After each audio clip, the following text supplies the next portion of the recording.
स्तुति प्रार्थनोपासना मंत्र। ॐ विश्वानि देव सवितर्दुरितानि परासुव यद्भद्रं तन्न आसुव। तू सर्वेश सकल सुखदाता शुद्ध स्वरूप विधाता है। उसके कष्ट नष्ट हो जाते जो तेरे दिन आता है। सारे दुर्गुण दुर्व्यसनों से हमको नाथ बचाई है। मंगलमय गुण कर्म पदार्थ प्रेम सिंधु हमको दीजय। ओम हिरण्यगर्भः समावर्तकाग्रे भूतस्य जातः पतिरेकासीत् सदाधार पृथिवीं द्यामुते मां कस्मै देवाय हविषा विधेम। तू ही स्वयं प्रकाश सुचेतन सुख स्वरूप शुभ त्राता है। सूर्य चंद्र लोकादिक को तू रचता और टिकाता है। पहले था अब भी तू ही है घट घट में व्यापक स्वामी। योग भक्ति तप द्वारा तुझको पावे हम अंतर्यामी।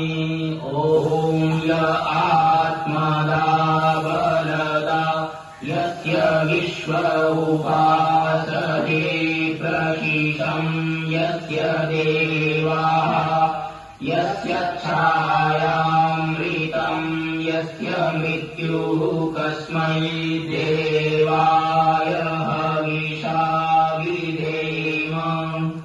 तू ही आत्मज्ञान बलदाता सुयश विद्य जन गाते हैं। तेरी चरण शरण में आकर भवसागर तर जाते हैं। तुझको ही जपना जीवन है मरण तुझे विसराने में। मेरी सारी शक्ति लगे प्रभु तुझसे लगन लगाने में। ओम यः प्राणतो निमिषतो महित्वैकविद्राजा जगतो बभूव यलीशे अस्य द्विपदश्चतुष्पदः कस्मै देवाय हविषा विधेम। तूने अपनी अनुपम माया से जग में ज्योति जगाई है। मनुज और पशुओं को रचकर निज महिमा प्रगटाई है। अपने ही सिंहासन पर श्रद्धा से तुझे बिठाते हैं। भक्ति भाव की भेंटे लेकर तब चरणों में आते हैं।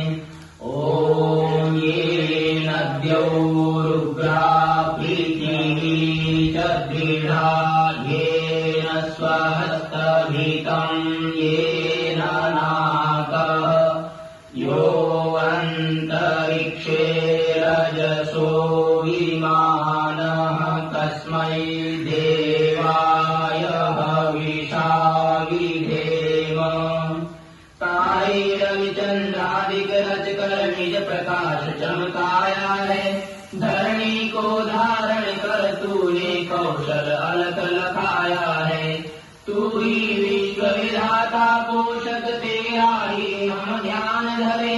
शुद्ध भाव से भगवन तेरे भजनामृत का पान करे। ओम प्रजापते त्वदेतानिन्यो विश्वा जातानि परिता बभूव यत्कामास्ते जुहुमस्तन्नो मस्तु वयं श्यामपतयोरयीणाम्। तुझसे भिन्न कोई जग में सब में तू ही समाया है। जड़ चेतन सब तेरी रचना तुझ में आश्रय पाया है। हे सर्वोपरि विभो विश्व का तूने साज सजाया है। हेतु रहित अनुराग दीजिए यही भक्त को भाया है।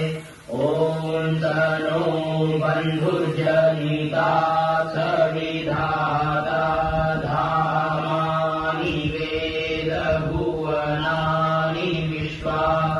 यत्र देवा अमृतमानशानास्त्रितीये धामन्नध्यैरयन्त।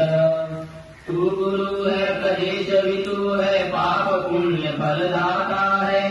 तू ही सखा मम बंधु तू ही तुझसे ही सब नाता है। भक्तों को इस भव बंधन से तू ही मुक्त कराता है। तू है अजय द्वैत महाप्रभु सर्वकाल का ज्ञाता है। ओम अग्नेनाय सुपथाराय अस्मान् विश्वानि देववयुनानि विद्वान् यूयोऽध्यस्मद्युरानमेनो भूयिष्ठान्ते नम मुक्तिं विधेम।